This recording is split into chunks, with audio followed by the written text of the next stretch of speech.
Today we are taking up a modest proposal written by Jonathan Swift. Now, first we'll talk about his life and works.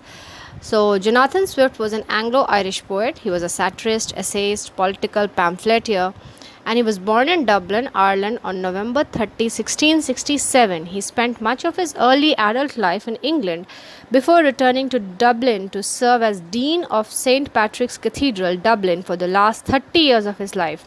It was this later stage when he would write most of his greatest works. In 1742, Swift suffered from a stroke and lost the ability to speak. On October 19, 1745, Swift died.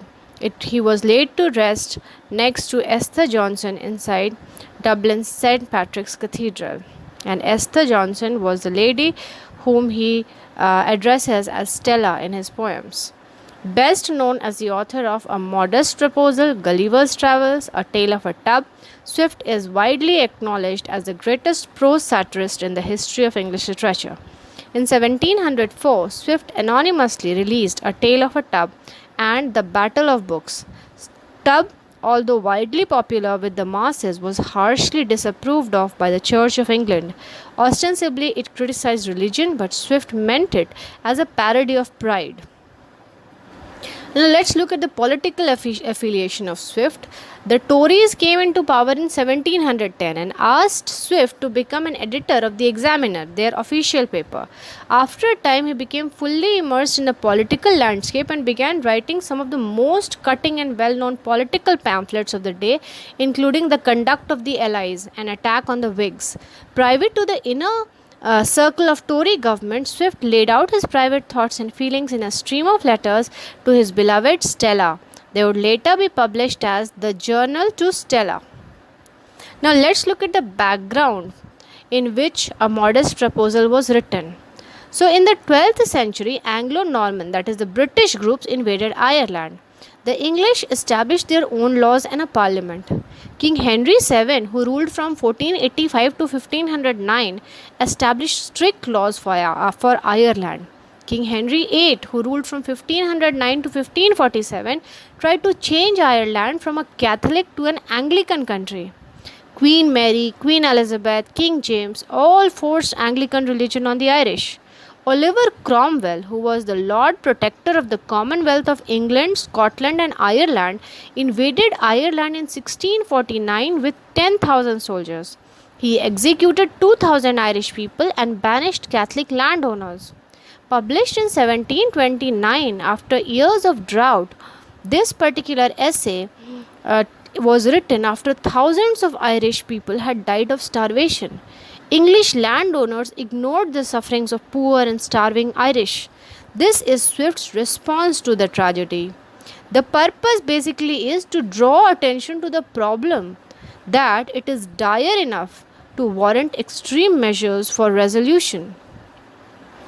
We look at the style of Jonathan Swift. Swift's poetry has a relationship either by interconnections with or by reactions against the poetry of his contemporaries and predecessors. He was probably influenced by the Restoration writers John Wilmot, Earl of Rochester, and Samuel Butler. He may have picked up pointers from the Renaissance poets like John Donne and Sir Philip Sidney. Beside these minor borrowings of his contemporaries, his debts are almost negligible. In the Augustan age, an era which did not necessarily value originality above other virtues, his poetic contributions was strikingly original. Now we come to this particular essay, which we have A Modest Proposal. A Modest Proposal, in full, a modest proposal for preventing the children of poor people from being a burden to their parents or the country and for making them beneficial to the public, was a satiric essay by Jonathan Swift published in pamphlet form in 1729. It was presented in the guise of an economic treatise. The essay proposes that the country ameliorate poverty in Ireland by butchering the children of the Irish poor and selling them as food to wealthy English landlords. Swift's proposal is a savage comment on England's legal and economic exploitation of Ireland. The essay is a masterpiece of satire with a blend of rational deliberation and unthinkable conclusion, and its title has come to symbolize any proposition to solve a problem with an effective but outrageous cure. Now let's look at the essay. What is Swift trying to tell in this? A modest proposal begins by deploring the sad fate of the poverty stricken Irish people who have to spend all their time trying to feed their large families. As a solution to the poverty in which these families are forced to live, by virtue of having so many mouths to feed, Swift suggests that these poor Irish families should fatten up their children and sell them to the rich English landowners as food. He argues that children could be sold into a meat market as early as at the age of 1, giving poor families some much needed income while sparing them the expenses of raising so many children. With 100,000 Irish children out of the population being set aside for dinner, his solution, he reasons, will also help to resolve the issues of overpopulation and unemployment in Ireland, giving the Irish economy a much needed boost while making it easier for England to deal with its unruly Irish subjects. Why? Because the number of Irish people would become less automatically. Swift then goes on to offer statistical support for his proposal and specific data about the number of children to be sold, their weight and price, and the projected eating patterns of their consumers.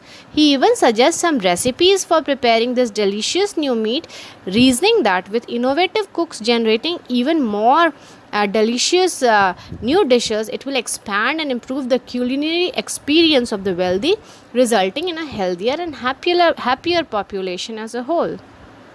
A modest proposal ends with the argument that the practice of selling and eating children will have positive effects on Irish family morality.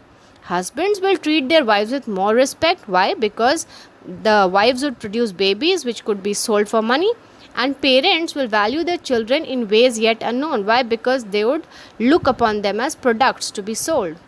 His proposal, he argues, will do more to solve Ireland's complex social, political, and economic problems than any other measure that has yet been proposed. Now, if we look at the title of the essay, that is itself satirical because Swift calls it a modest proposal. And modest means very small or limited, although he is making such a big proposal of cooking up children and selling them off for money. So, the essay is a satire, and satires are mainly of three types: Juvenalian, Horatian, and Menippean. Now, Swift wrote Juvenalian satire, which is named after the Roman satirist Juvenal. It is more bitter than Horatian satire. It often flames and shows disapproval for people and seeks to tackle some malevolence in society through disdain and ridicule. While amusement and mockery are still weapons of Horatian satire, the Juvenalian satirist isn't frightened to use diatribe to construct a point. Now we look at the essay and see how much of mathematical calculation has been put in it to prove a point. Now we look at the numbers Swift provides. So firstly, he tells us that Ireland has a population of 1.5 millions. There are 200,000 couples whose wives are breeders. 30,000 couples can maintain their own kids. That leaves 170,000 breeders. When you subtract 200,000 from 30,000, 170,000 is the result. Now out of these, 50,000 may miscarry, die, have accidents or diseases. That leaves us with 120,000. Now still 120,000 children will be born of poor parents each year.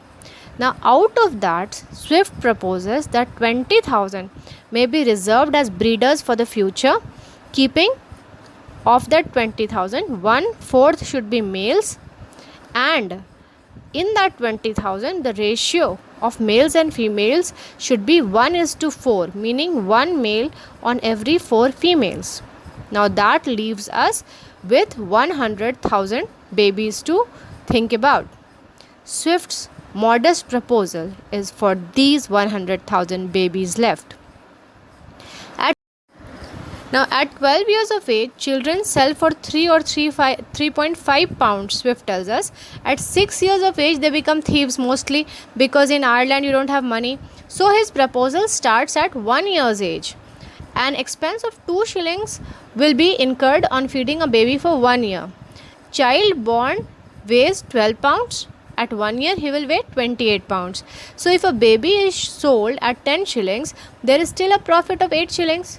10 minus 2 spent on feeding him, so leaves 8 shillings profit. Babies may be stewed, roasted, baked, or boiled, he says. Births will be more plentiful in the month of March because it is a pleasant season.